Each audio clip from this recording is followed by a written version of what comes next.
I was a little late, but close enough. I actually like it because it keeps me on task. Otherwise, I'm gonna get off track.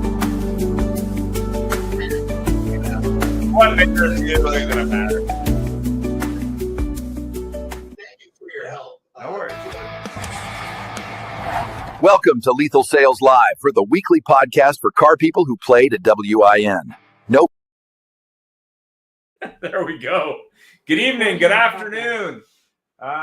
Meetings, yeah, okay. Meetings being recorded. That's fantastic. So we were talking a little bit about some funny, and I guess I got to bring it up, Rhonda. So the idiot running our country is kind of like the idiot running, or my country is kind of like the idiot running California. And I was talking to my brother who lives in California last night, and I was thinking about that heavy metal movie where they had the first scene was the guy. He was like the paid off witness for this guy who was a criminal, and he's going, "Oh, he's the nicest guy in the world," and then he starts cracking and saying who he actually is. Like he was nice until he started selling drugs to kids dressed as a nun and all this stuff. And it was just a funny scene, but it's gotten to that point, I think, where you have to at least think logically. You can disagree with people on any topic, anything you want, but you got to build a logical argument. And I think what's interesting, at least in the last, I'd say 18 months to 2 years, is you got people who just, they want the job, but like their pitch is way off. Like I don't even understand the mindset behind the pitch. Like I'm like, what? Yeah, I keep telling Peter that you Canadians don't get a vote down here, though. Yeah.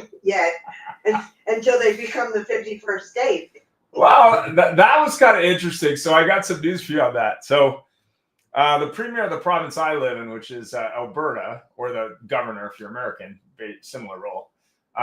She's basically going big guns no matter what the feds think.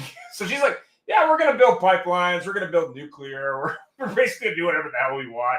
You know, come chase us. Come catch us. Like, I really don't care. Right over there. Yeah. Come visit. We'll have a talk. And I was talking to a guy who runs dealerships in Texas today. He's like, yeah, kind of like Texas. I'm like, yeah, pretty much. Like, you're pretty much the same kind of people. Like, they really don't care what the people in Ontario think. So, but the funniest, and this will make you laugh because it's kind of tariff related. So during the tariff idea, the clown who runs Ontario said, "Oh, we're going to take all this liquor off the shelf that's American liquor."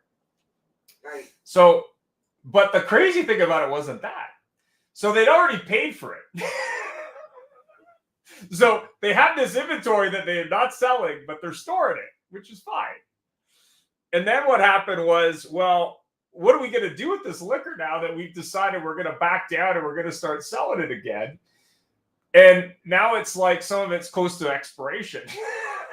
Oh, God. So like, well, we're trying to find, like people who teach, restaurant arts or something to give all this liquor to for free. And I was like, talk about stupid. It's got to be the funniest thing. It's got to be the funniest thing I heard all week. But funnier than Cracker Barrel? Nothing was funny. Oh, that was interesting. So I was like, after Bud Light basically imploded their brand, you're really going to follow that train wreck? One after the other. It's like they never learned. But the funny thing is, supposedly they turned around on it. They're now deciding to go back to the old logo because there was such a blowback. When the president steps up and says, you should go back to your old logo. Yeah, but I don't understand why Crackle Barrel. Old logo. Yeah, but why would you mess with something that's just like it's always been that? It's like messing with Waffle House. Like, who's redesigning the Waffle House logo? Nobody. People have no clue what Cracker Barrel actually even is. And they messed with Classic Coke. What sense did that make? Right. Yeah, but I mean, Don't get them started. Yeah, but think about if they did that with Waffle House. Oh, we're not 24 hours anymore. We're gonna have this like new logo that's like really clean. We're gonna clean up the Greasy Spoon restaurant and make it like shiny and white or something. And no fighting in this Yeah, restaurant. that would be insanity. If it ain't broke, don't fix it. Exactly. But anyway, I digress. So Larry, how do you want to start the show this evening? And please forgive me. I had a fabulous, crazy day. I had 17 people. I trained them. We're getting guys hired all over. I picked up 3 new pieces of business. I'll tell you about it later, Rhonda. Good. And I have a new stalker named Jeff Shearer. But boy, was that a fun conversation. A new Stalker? Well, he's now in stalker mode. You know what I'm saying? He wanted to find a conduit to help him, and Idi Amin was dead, so he went for the next destabilized mental person. Here I was. What is our topic Larry, tonight? our topic is, it's the end of the summer, it's the beginning of the fall. What are you gonna do to build the business? How do we move ahead now that we're out of the pool and off the ocean floor? It's interesting that she asked me that, because I actually have some answers. First, he's been on this show. He came to me via Jeff Shearer, common topic. Abdul says hi. There's a guy named Howard Goldman who was a dealer. He owned some stores. And about 14 months ago, he said, man, I would love to jump in with you. He came to see me train and he was very impressed. And then he got involved in some other projects, called me back up and said, guess what? I'm enjoying my projects, but I really want to work with you. Okay, the water's still warm, jump in. So he's officially going to join in with us. We have a couple other people that are actively soliciting what we do and how we do, for what we do and how we do it. And it's interesting, one of the young ladies who will remain nameless at this point said, Larry, I can't believe how many dealers I called, and every one of them said they have a need. So they're waiting till after Labor Day, which makes complete sense. So we're going to expand the people that can help us and work with us. I'm also going to be doing more stuff with Ian, who's in vid calls with a guy named Joel Benson, one of the nicest guys ever. Sure, you'll get a kick out of this. He had a racehorse and he named him after one of my songs, Hiding in the Dark. So between doing more stuff with Ian, I'm going to be doing a lot of stuff with Jeff Shearer and his partner Hugo. I'm always doing great podcasts with Mr. Larkin and Mr. Soman. I'm proud to say Gary and Mike are trying to get me over my shyness and get me out of my shell. So that's certainly Good luck with that. That's hard task. it is. So And it's all there. And, you know, it's an interesting ritual because I always try to dial right into my inner child. I don't know that I've ever matured, or else I matured very early on. Since when I was 16, I liked to listen to the Rolling Stones real loud, play basketball in the street, and eat pizza, and I did that yesterday. But think about it. Think about how weird it was. We were running around all summer, and all of a sudden we had to go back to school. And what a strange thing it was. And it's interesting that as we change and grow and evolve, different rituals wind up with different purposes and different meanings to us. Jeff showed me and everybody else an adorable picture of his grandbaby. And man, you talk about a singular focus. He's got to be thinking about his grandbaby all the time. So our circumstances change. It wasn't that long ago, several years ago, I didn't know Ian Nethercott. Before a couple years ago, I didn't know Rhonda, and I'd be lost without her. I didn't know you great guys. So I think the message is adaptability and change. Because if you all remember, this all started, I told you the story, when Brian Maxwell called me up and said, I saw a lethal weapon, and I think we should do a show called Lethal Sales. I'll be the big black guy, you'll be the crazy white guy. Eventually, Brian jumped out, and Peter jumped in, and now we got Ian in. So I think things are changing. I think they're evolving. I think our business is going to get healthy. I think we're going to see interest rates come down, which would be a wonderful thing. I think the companies are going to come back with strong leases to make some of this inequity go away. And even if the payments are painful, they'll be short-term, not long-term. So as usual, I'm pretty darn optimistic. You know, hey, we're all above ground for another day. How big can it be? Yeah, and if you're a coffee person, I hear the pumpkin spice latte is out early to get you ready for fall. Like it or not. I heard they're changing the name on that though, Ian. What are they changing it to? Changing The woke spice latte or something? Hopefully they didn't contact the people from Cracker Barrel and say, Yeah, hey, I'm gonna say, you're why for a logo. why not? It seems to be the trend. They don't want to use their marketing company. Maybe they should just have it year round. Just forget the pump. Just make it a line item. Well, let me say this to you. Garrett and Michael, I don't know what your availability is with Tasty Cakes. Tasty Cakes is an absolute locked-in tradition in Philadelphia. Everybody eats them. Everybody likes them. I see a lot of places they must ship them out because they have them. But I am a particular fan of lemons. I love lemon water ice. I just love lemon. And years ago, they came out with, just for summer, lemon juniors and orange juniors. Oh my God, do I love that. Well, now it looks like the lemon junior is a fixture all year round. So, again, we hang in, we see it. Some stuff we love, we lose. Some stuff that we really like sticks around for a little bit, right? Oh, I'm starting to sound biblical. I was about to say, for every season, there's a season and turn. Well, play the birds music behind me, Jeff. It'll make it sound more official. So what do you think's going to happen as we roll into the fall? As we get closer to winter, but more importantly, as things change again. I mean, what's your feeling on what's going to happen at auto? What's going to happen with hiring? What's going to happen with training? I mean, obviously, I had a show on Monday about data, which was kind of interesting, just because we had a lot of different opinions on data. But what do you think that the thing is going? What's your prediction for the next 4 to 6 months of this year? What do you think? Here's what's going to happen. We've seen some real serious shifts in people's tastes. I mean, Garrett, can you in a million years ever think you'd see the day when Ford, other than the Mustang, would stop building cars and just build trucks? You'd say that's impossible. I think you're going to see some interesting twists and turns. I think the EV market's going to be real interesting because without the giant incentives, obviously that's going to be a change. And from what I'm hearing, and I bet you guys are hearing it, the Chinese are building very inexpensive EVs. Yep. So I'm sure they're going to try to slide them into the market and capture a share because the more expensive EVs are not going to be palatable without the incentive money. So I think you might see some shifts in the American public's taste. Who knows? I used to love the muscle cars. My first car was an incredibly cool 69 Grand Prix. You could buy Sunoco gas at 103 octane. A lot of the cars that I liked in the last few years have stopped making 6 cylinders. Forget about 8 cylinders. But if gas stays cheap, who knows? Maybe you'll see some changes with that, and not just Chrysler having muscular cars.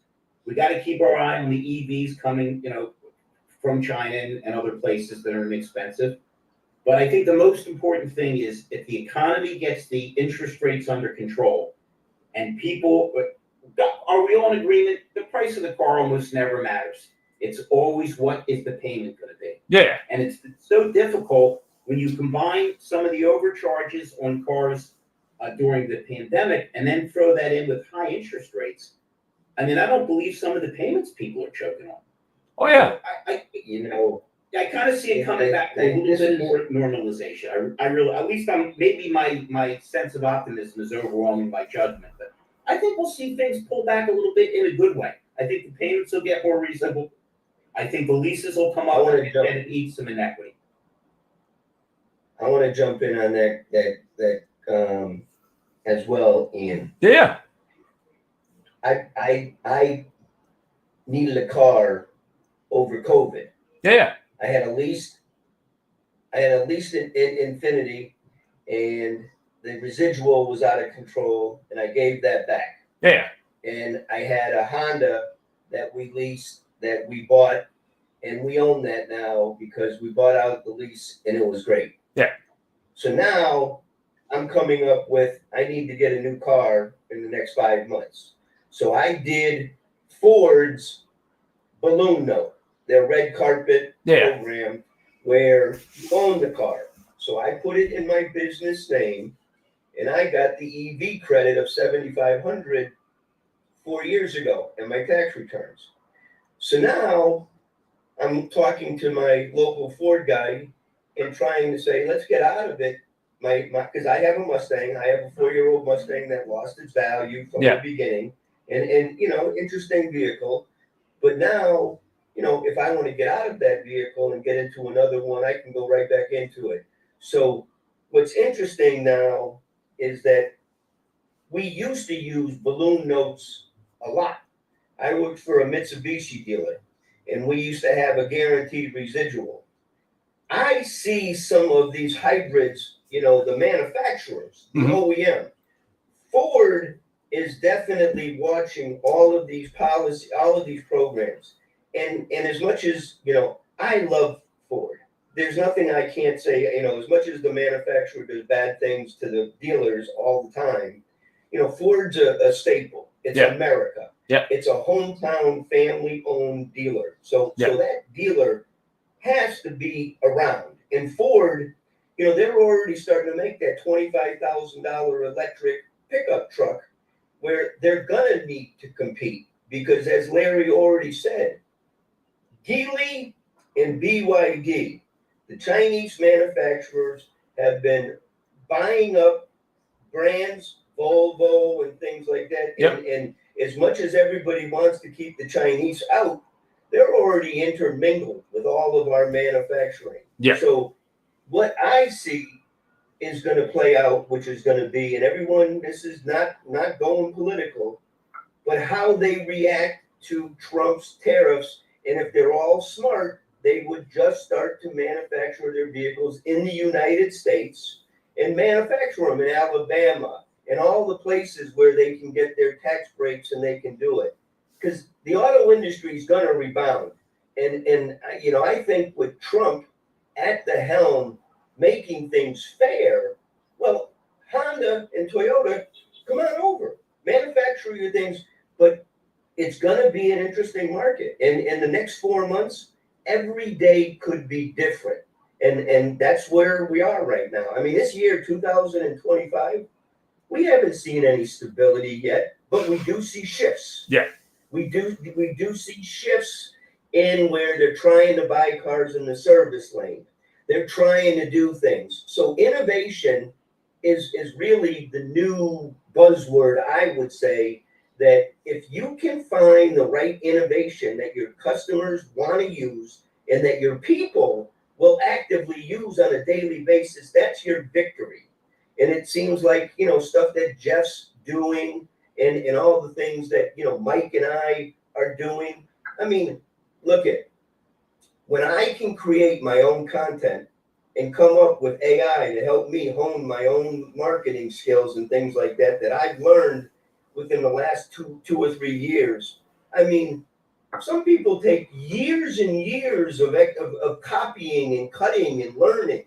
And now we've taken all those skills away and we spit it into a AI and it does the marketing for us. Oh, no, I don't like that. The spelling's off. So technology is going to drive, and the people who use all of these tools, buy your cars from your customers, use these tools to fix them and make it easy, is where it is. And so as we were talking about what's going on into the fall. Yeah. Well, my there's vision into the fall go ahead. is bundling quality products, F&I or maintenance, and give them to the customer and build your marketing campaigns off of that. So I've got products that you can put in the third brake light. You can put in the OBD device. You can hide in the car. You can use all these things now that are not hokey, not these are needs. I mean, when you can put a little device in a car that's going to protect the car from rusting out in 5 years and 6 years or whatever, that's a great value for the dealer to provide for a customer to buy the car from you. Yeah. So that's where the dealers have all the ability now is to latch on to good products and services and build your first party leads yourselves. Yep. And that's the future. And that's why I'm thrilled to be on with, these kind of calls, because I've learned from everybody. I mean, I used to, you want me to do an F&I presentation and talk about service contracts and things like that? I'm all in. but I never knew this marketing, and AI has helped me with visibility. So with all of that being said, dealers that embrace these wonderful tools and empower their people to utilize these tools will win. Well, let me tell you about two products, talking about products. So I had a conversation last week. I'm going to get more information on it this week with a company that has an AI camera technology that works for all retail, but it also works in auto, where you can see when people are on the lot when maybe you can't see them. You can see what they're looking at. You can see what they're not looking at. You can use it as a security tool as well, spot people trying to steal vehicles from you or on their lot after hours. But the other one that was kind of interesting, I had a conversation talking about VSC, vehicle service contracts, with a company called Fair. I don't know if you know much about them. I didn't know much about them. But I talked to the CEO, and I thought it was a really interesting product because I think there's an opportunity for dealers who maybe couldn't sell a service contract at the front end of the house because it was maybe too marked up or too expensive, or the customer just didn't have an opportunity to sell this either direct to the consumer after the fact, or the consumer could buy it in the service drive. The whole model is about selling a service contract that's got a fair price to it, hence the name of the company. So those two companies I thought were really interesting, just because I think there's a need. And I think at the other side of the spectrum, when you're talking about it, and I want to talk a little bit about Porsche as a brand, because they're in trouble right now. Part of the reason they're in trouble is because they're not maximizing the service side of their business. They're basically, they've taken the approach of, oh, you want your Porsche service, you got to wait 2 weeks or whatever that is. And I think that is an area, if I was talking to dealers and trying to, drive revenue, that's a real area for, growth. But more importantly, I was talking to a gentleman in Texas today who runs the F&I department for a series of dealers in Texas. His challenge is the F&I staff has just gotten lazy presenting products. So they're have an average of around $1,000 to $1,500 a copy, which is just unacceptable in the current market. And that might be a combination of, getting them better at menu selling, but more importantly, maybe changing up the product mix to make it more palatable for the consumer who maybe is payment sensitive. So maybe really taking a look at the product mix as well as the process. So, there's some opportunity there for sure. I've been spending some time looking at different products and services in the service lane. Yeah. And, the biggest missed opportunity is when the customer is approaching 3 years or 36,000 miles, that the dealer probably penetrated 40 or 50% of their original customers. Yep. So now you've got the other portion that, for whatever reason, and we listened on one of our podcasts to Frank Knox. Yeah. And he's saying, you got to try to buy cars everywhere. And what he's saying is that when the cars come into your service lane, you automatically appraise their vehicle and give them a price. Yep. And so I think that's an awesome job. But at the same time, wouldn't it be wonderful if they ran them a quote on a service contract, just in case that customer is $5,000 upside down, yep, and there's no way that they're going to be trading out. And so I keep on talking about those services as gold, and it's their DMS. Yeah. And I listened to Rohrman. Yep. Rohrman Automotive. Yeah. They spend a lot of time going into their own databases and saying, we've got garbage in our databases. And now they've been going in and doing really good scrapes and cleaning up and making sure that they've got first name, last name, email addresses. And boy, does that make a difference. And I'm seeing it on my own. When you're just throwing emails out there and you don't know who's getting it and what's going on, you might be spending a lot of money, but you're not getting return.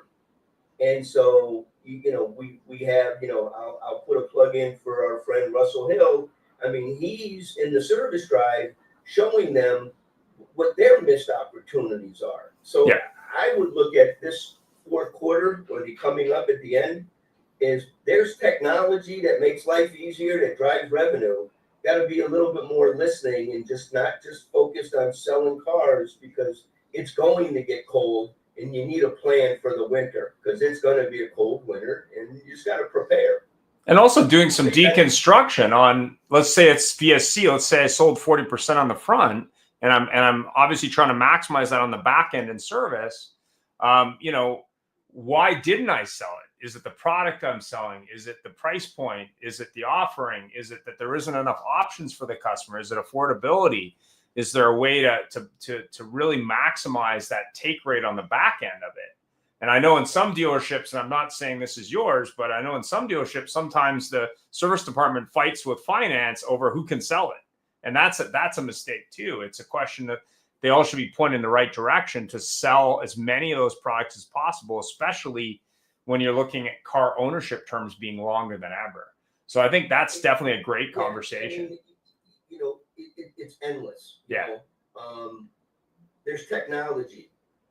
You can go around the car and take pictures of the car. Yeah. And then you can hand customers estimates on, hey, your car is going to be here. Would you like us to clean up this? Or, there's opportunity. There's opportunity, and it's all in their own CRM databases. And that's found money. And that's where they should start. For buying vehicles from their customers, offering them F&I products to keep them from, going somewhere else. And when the F&I, the warranty's ending, you have a consult. Hey, maybe next year you come in and we'll take a look at the new models. Yeah. And we'll fix up your car to make sure you get all the money for your trade. And that's now coaching and helping your customers build value in their own trade. Yeah. Of course you should have the paint protection. If it's a reasonable price and you're going to get a guarantee against defects and it not doing its job, of course you want that, because now that car is going to be worth more money when you bring it back in for trade. So F&I bundling now hand in hand with the used car department is a victory. And all the products, voluntary protection products, are ways for dealers to be able to build value consistently. And you need to have a product for every solution. Tire and wheel, key replacement. You can't, and sometimes you just see dealers still hanging on and just doing service contracts, gap, and then maybe they'll do a little chemistry, maybe they'll do it, but they're not giving the customer the full benefits of everything that's available, because their pay plan is just a dry gross. Yeah. So pay plan, it's a soup. Yeah, and you can also get involved. You can also get involved with service or parts specials that are seasonal. I mean, you're getting into the winter season. The fall is a good time to talk about things like all-weather mats or tire storage if you're in a cold winter climate. I mean, there's a lot of opportunity to retain customers, sell tires and parts, if maybe they don't want a warranty, but it's seasonal. So it's like, hey, did you get this when you bought the car? Did you have this problem last year with snow and ice or whatever it was, rain, those kind of things? It used to be, do you want us to swap over your snow tires? Yeah. And did you want the studs still on them? So yeah, that's what the traditional car people, I look at the elderly. Yeah. They rely on that service drive. They rely, that's there when they come in there, they're not there with their sons and daughters. I mean, and they're by themselves. And that's a big thing for everybody to go. And then they have somebody come to them and say, you need $3,000 worth of work and you don't have anybody to talk to. That's where you build value and give people heads up of what could potentially be wrong. And that's how you build your service drive to be a welcoming environment, not a place that, I'm going to have to battle to get my vehicle fixed and then get it back repaired properly. Yeah, and then the other thing that I know Bozart's doing and other manufacturers and dealers are doing is the mobile service. I mean, if you're looking through your database and you're saying, hey, these customers never came back, like there's an opportunity to call them and say, hey, we have a mobile service offering, or why didn't you come back? and really, start looking where you're missing opportunities based on the fact that for one reason or another, the customer just never returned. I mean, I think that's another area that is a missed opportunity, low-hanging fruit for a dealer to say, hey, we sold, John and Mary this car and they haven't been back ever. Like, why? Right? Like, can we make them an offer? Can we do that with a series of people that obviously are due or overdue, and make them an offer? And mobile service is a great way to do that if maybe it's just not convenient for them. And I don't know what your thoughts are on that. Does anyone want to comment on mobile service? Huge opportunity. Huge. Brian Benstock. Yeah. Brian Benstock, who everybody knows, when COVID was at its full peak, he went and he said, we'll pick up your car, we'll bring it in for service. And he created a network where he was picking up cars, bringing them in for service, selling cars, and that's what dealers should do. I think he did that before COVID because he's got no parking space. Well, Isn't that right, Larry? It is. He Yeah. was ahead of the game with that. Very big on picking up and dropping off cars. They told him it wouldn't make sense. It made tremendous sense for him. but he capitalized on it then in For sure. COVID because he had the network already in play. Well, Ben Stock's a smart guy, and smart people capitalize when things go sideways or get negative. They realize everything that's negative is really a great opportunity. But especially when you look at the fall and the winter, I mean, does an older couple or even anybody really want to drive their car in the snow and rain or ice or cold to get it serviced if someone says, hey, we'll pick it up, right? I was down in Fairfield County, and as you were talking about, is no space. Yeah. And one of the really bright, I don't know which dealer it was, but they had Maserati, they had high end, and they had two big trucks where they were bringing cars in for service. So they were going to the customer's house, really nice trucks, padded sides, picking up expensive cars, and that is a win. Those people, they don't want to drive in Fairfield in the winter, but if somebody's going to come and bring my car and do my services and bring it back, and I can afford it, those are wonderful tools. And once you have a tow truck with your dealer's brand on it, you should be hooking everything and bringing it back to your lot and giving it, and you can handle anything that your customers need. Yeah, I mean, I worked for a dealer that had a motorcycle franchise and a car franchise, and they were the same brand, which happened to be Honda, and they made a lot of money just storing motorcycles. Like, they do the maintenance, then they'd store the motorcycle over the winter, and then they do the maintenance at the end of the winter, and then the customer would drive it from there. That was a really good combination idea, I thought. I mean, it didn't cost them a lot to do it. To your point, Gary, to your point, Ed Roberts said, you know what? I got his vans that are out there, the rolling billboards. And he goes, so many times we'd be at somebody's house doing some work, and the neighbor would come over and say, oh, you guys work on Nissans? And they said, absolutely, we do. Yep. Right? Well, just think about it in a work parking lot. Like, you're at a work parking lot, you got these trucks there, and there's sometimes hundreds of cars there, right? And here's how smart Ed Roberts is, in case anybody doesn't know. Yeah. He's got a team that will actually look at the route to that customer's house that has an appointment. Yeah. And they'll see if there's any used car lots that have inventory that need warranty service on the way there. Wow. I mean, talk about smart. That's smart. I mean, so yeah.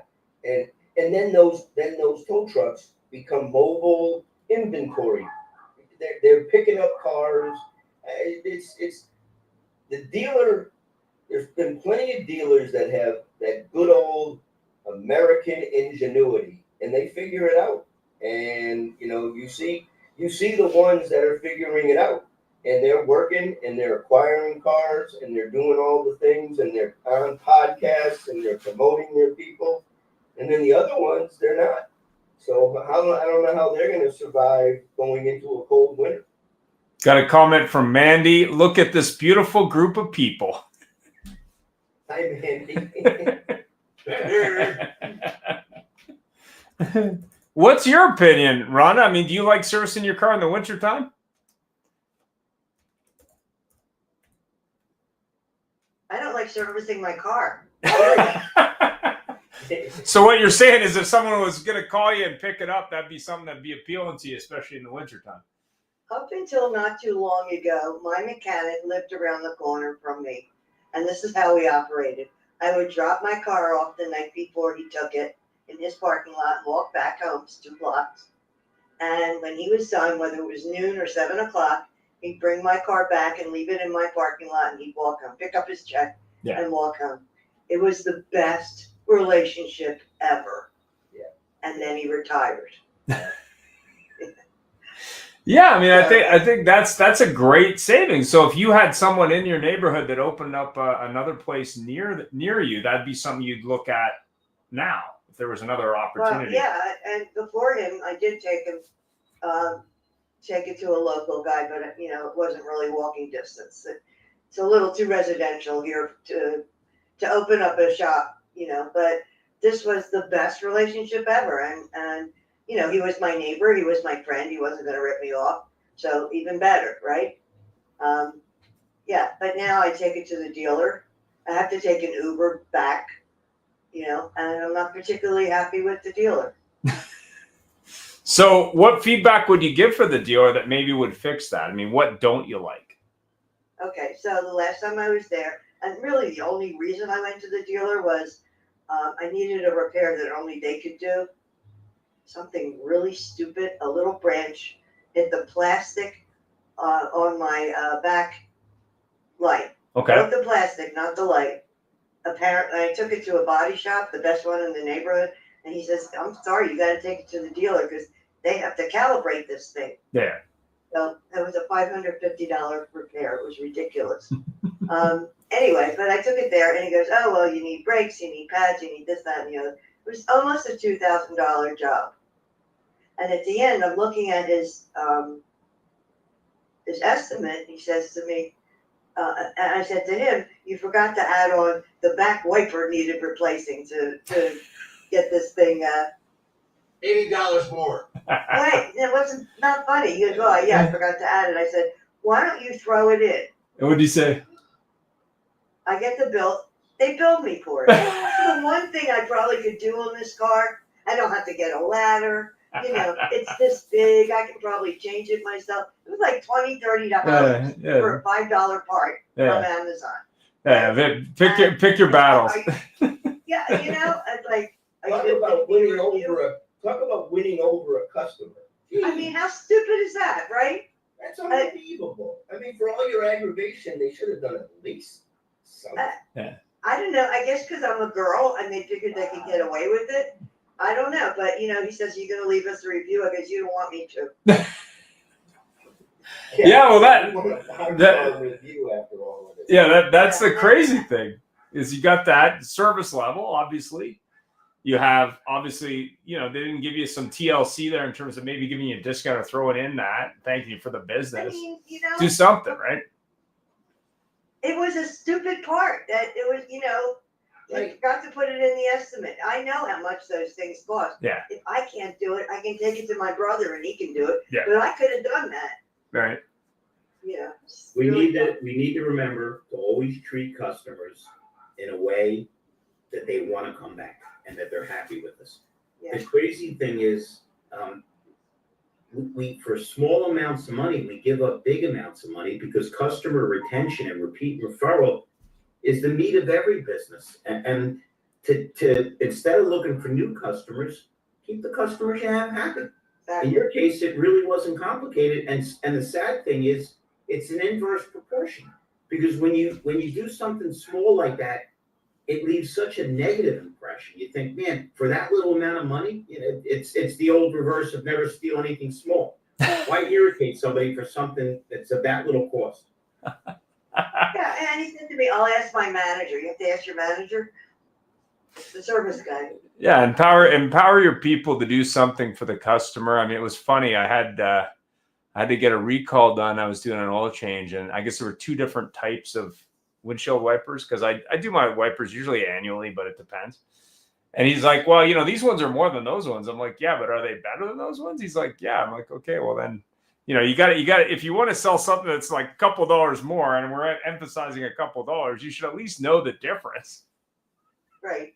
And he's like, well, do you want to replace the rear one? I'm like, yeah, I kind of want a match set, dude. So it was kind of funny, but the thing that's always surprises me about service. It's the accessory parts piece where they don't really go through that properly. But B, it's the stuff that maybe you might have wanted that they don't ask about. Like you're there for a service. In your case, it was a repair. But while you're here, is there something else like that maybe you needed for your car, right? Like whatever it might be, right? Like they don't ask those kind of questions. They might recommend stuff, but they miss those kind of questions. That's why I'm saying seasonally having a parts offer is or even a service and parts offer. I mean, I think as you change seasons, that's something you really got to look at, right? Ian, I got a question for you. Yeah. Valvoline. Valvoline is are they any shops by you? Have you ever? Oh yeah, well, yeah, Valvoline and oil. You're talking? Yeah. Yeah. Oh yeah. Well, so their little independent shops do an awesome job. And in our area, you pull in, they got coupons on it, and then you got people underneath, doing the oil change underneath, and then you got people and they're checking the fluids and they're double checking and doing it. They in 30 minutes you get your oil changed and they touched everything and they explained to you what was going on. I mean, there's a perfect example of where the dealers could be dazzling their own customers in their own lanes and everything, but they choose to let the independents get all of the oil changes and all of the other money. And it's amazing that it's proven. They go to Midas for brakes. Yeah. They go to Meineke for muffler. And the dealer could be capturing all of this business right in their showroom, in their service lane, if they did the TO from F&I to the service lane and explain to the customer and introduce them that we can do everything for you and keep it documented. So we keep your warranty in place and we'll keep records for you. Oh yeah. And it's the opportunity to get your oil changes, build credibility, use your why by ear, give them something at no cost to make them want to do business, and then build off of it in F&I and continue keeping your customers happy and not letting them leave your grips and stay in your family forever. Yeah, That's the start. And that's the start. We've been trying to find that for 30 years. But now I would say today, more than ever, when people are financing 7 years and 8 years and they're going $1,000, this is a 10-year financial plan. Yeah. So you can buy a service contract for 10 years, 100,000 miles. You buy the service contract, you finance it for 7, 8 years, you protect the car as best you can, and try to get most resale value at the end of the time. So that's scary for the manufacturers because they don't want to hear about 10-year cycles. But the reality is the 10-year cycle is what most people have fallen into anyways. Oh yeah. But there's a couple parts to that. And I'll bring up some experience I had years ago. I was doing some training with Chevrolet dealers and Mercedes-Benz dealers and other brands. And as we were training reps that were going to be reaching out to customers, the biggest challenge they had was their perception was that these third-party service centers were cheaper than the OEM service centers at a dealer.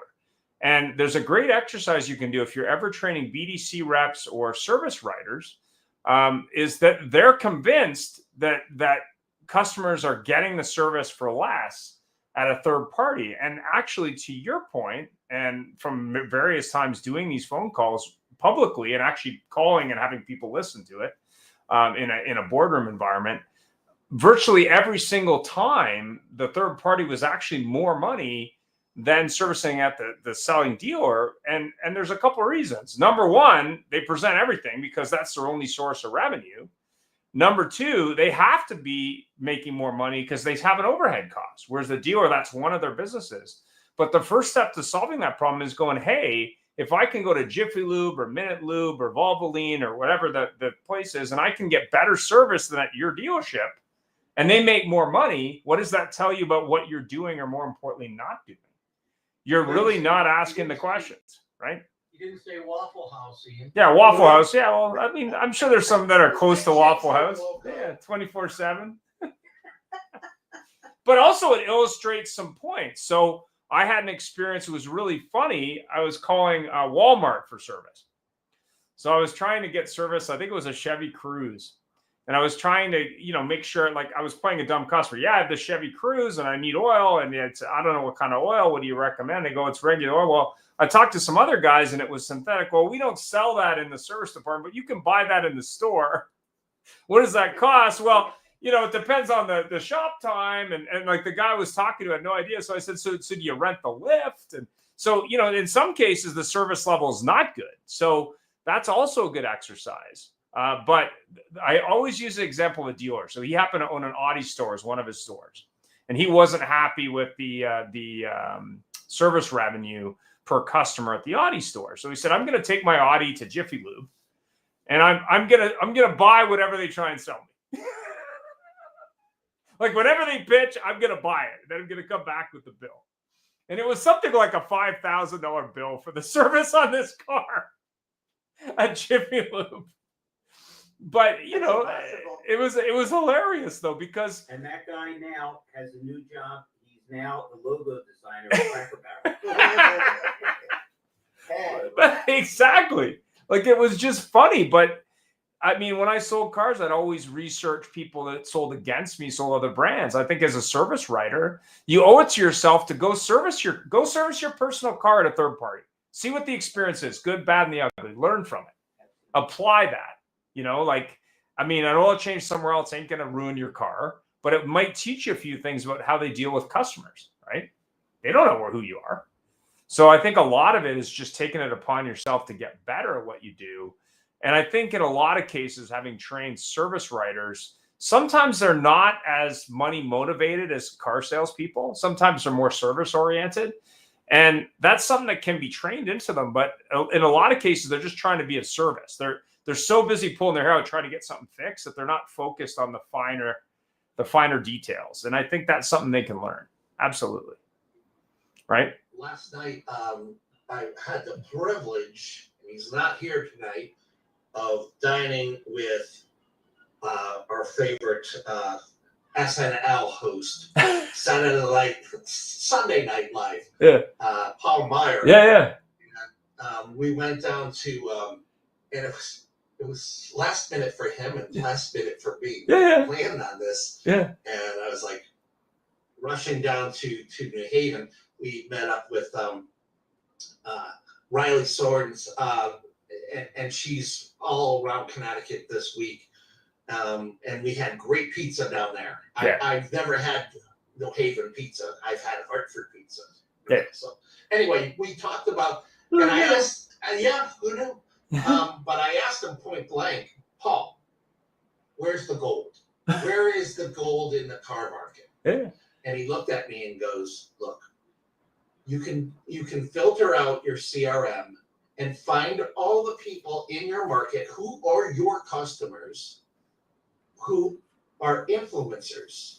In other words, they are actively on Facebook or Instagram, or you can find those in your CRM. Why not reach out to them, offer them something, but more importantly, after they've done your service, take a selfie with them or take a video with them, because all of their people on social media are going to follow them and hey, where's Joe today? He's at the dealership. And he's going thumbs up for the dealership, and the guy next to him is the guy that's going to be servicing you. That's the goal. That's the repeat customers that are one person knows at least 200 people on a platform like Facebook. Yeah. And still guys to this day that aren't taking 2 videos a day. Well, just think about the promo he does with still images for restaurants. I don't even know what these restaurants are, but you know, if someone did that for, say, a parts department, or say the service writer, or even the technician, or even the dealer, it's like, oh yeah, I was at this dealer, and look at the spread for the coffee and donuts, or look at the service level from this person, or look at the attitude at the service department. Just imagine what that would do for a dealership. Holy Yeah, the restaurant guys are calling him now. Yeah. Going, Right. hey, we need a little help. Well, imagine if the restaurant had the same mentality as Bad Works. That's the mentality of the car dealerships. Bad Works. And we've always done it this way. We know we can advance, but Bad Works. We're still making money. You know, we can be rude or act any way we want, but Bad Works, and that's fine. Not only bad, but sedentary. Because while everybody with any brain understands that your chance of closing a deal is incredibly strong, maybe 4 or 5 times as strong on a repeat referral, and yet most sales, oh, I don't want to be on the phone, or I want to be waiting for the next stranger to come in with an ad in his hand. Well, look at that guy. Look at that guy in Toronto, George Saraglu, the Greek guy, crazy Greek guy. So his thing is he does a video every day on one take, and he promotes local businesses and other things. But he just does these crazy videos every day. They're not even car centric. They're just crazy videos. And if you have that kind of focus and you're consistent, like Paula is, like you're constantly doing that, people notice because they're like, oh, what's that restaurant, or what's that car deal, or what, you know. And if someone has an experience like Rhonda, where it's like, oh, I hated that experience, and then she sees a video from a competing dealer that's like, you know, there's a young lady or a young man going, hey, man, like I had that opinion too, but look at these guys. Look what these guys do. Like, you know, look at what their waiting area is like. Look at how good their coffee is. Look at the danishes they come up with, their donuts. Look at the attitude of the service writer. I mean, I was talking to a buddy of mine today. He has a Volkswagen. He was driving up from North Carolina, and he had a problem with his alternator, and he happened to have a problem in Quebec. So he rolled in at 7:00 in Quebec to the dealer, and he figured his alternator was fucked. You know, that's what he thought. I swear jar for me, I guess. And he basically said, "Oh, don't worry, we'll get you in today. We'll fix it for you." It's like 7:00 in the morning; they're not even open. He said, "I was rolled in as the first customer, and they fixed it. It was just an alternator belt." He said that there's a positive attitude. He wasn't even planning to stop there, right? Like, what if they turned that into a video for the store? Like, hey, this customer, we were able to help them. Maybe you can give us an opinion on how your experience was, not your Google review, but let's get your experience right now, the good, the bad, and the ugly. Like, let's deal with what we're dealing with. And then at the end, like, how could we have made it better, right? Like, you know. A system like that has to be done on purpose. It Yeah. has to be planned out. You've got to have somebody going through the CRM. Which are our customers that are actively on social media? Let's call them and offer them something to come in and befriend them. And put it out so that they can benefit from the social media you're putting out, but you can benefit. I call it a win-win-win or no deal. Well, yeah, but let's think about Yelp. Here's a good example. So when you're in a new town, so Mike, you're in a new town, you're looking for a restaurant. Let's just say Yelp has 500 reviews on that restaurant. Let's say another restaurant has 2,000. Do you ever believe the restaurant that has 0 bad reviews? Do you ever believe that number's accurate? Like, there's always going to be a couple that are. I don't believe Yelp at all. I don't, because they have that tactic as if you don't pay us, we're going to start loading you up with bad reviews. Oh, I understand, but if you and that's kind of what this is supposed to be organic. Yeah. Okay. Now nobody trusts you. Yeah, but what if a dealer instead of chasing the 5-star Google reviews, chased reviews? Said, listen, rate us how it is. We want to make it better if we can, but we want everyone to make a video and tell us the truth. Like, we just want the truth.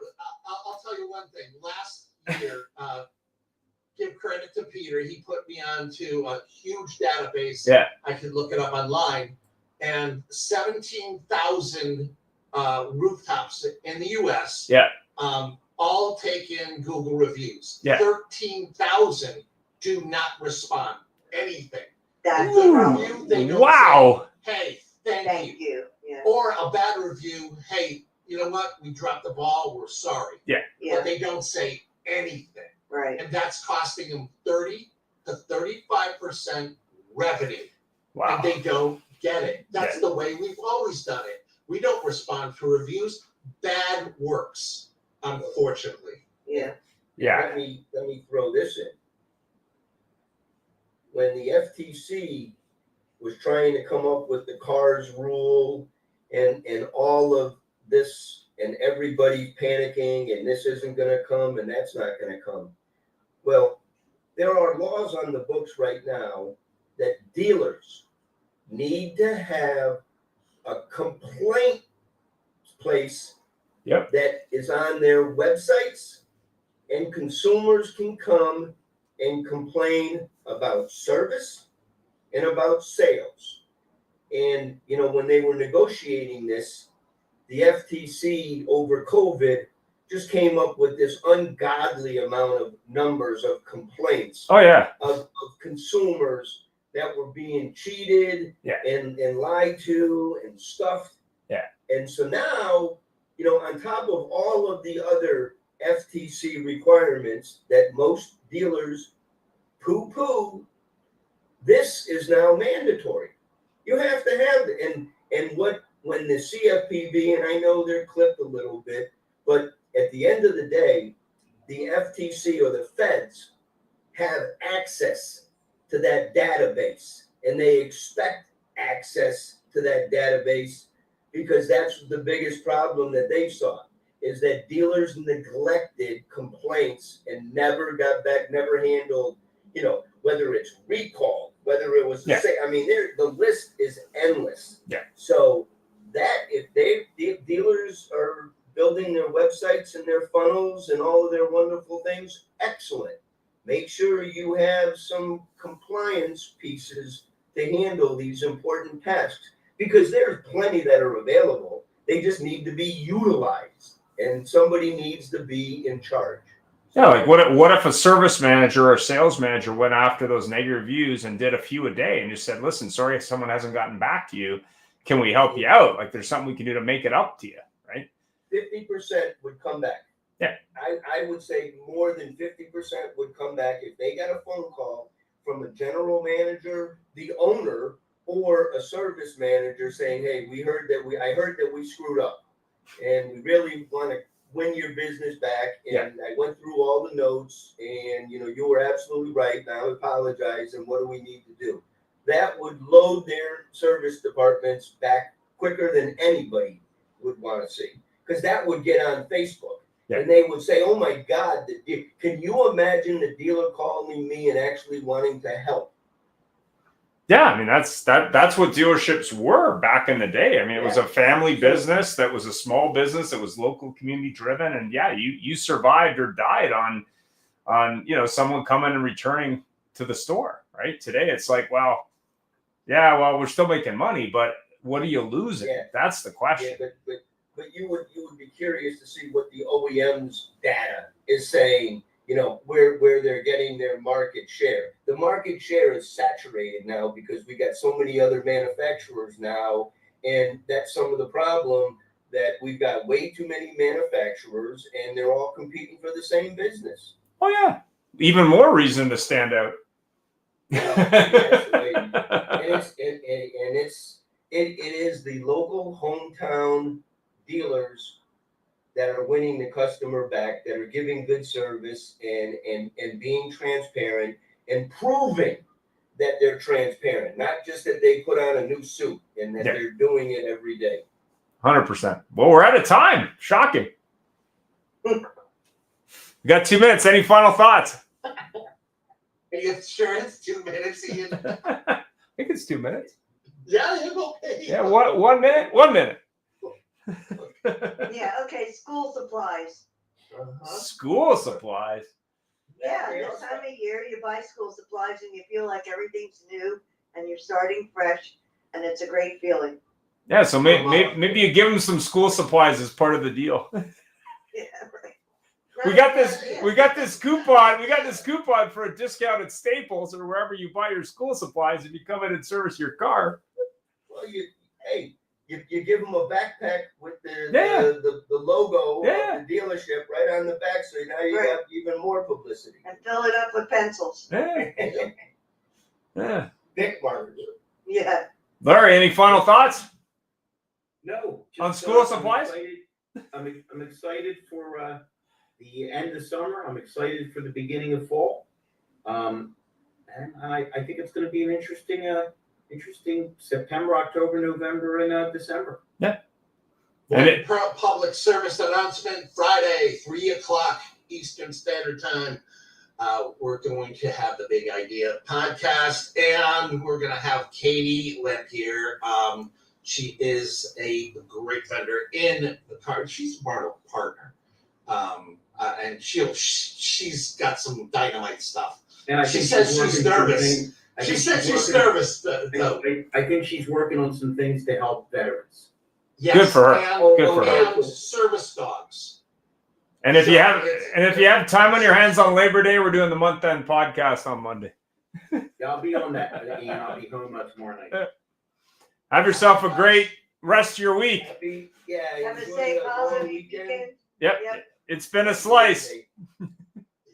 Thank you, guys.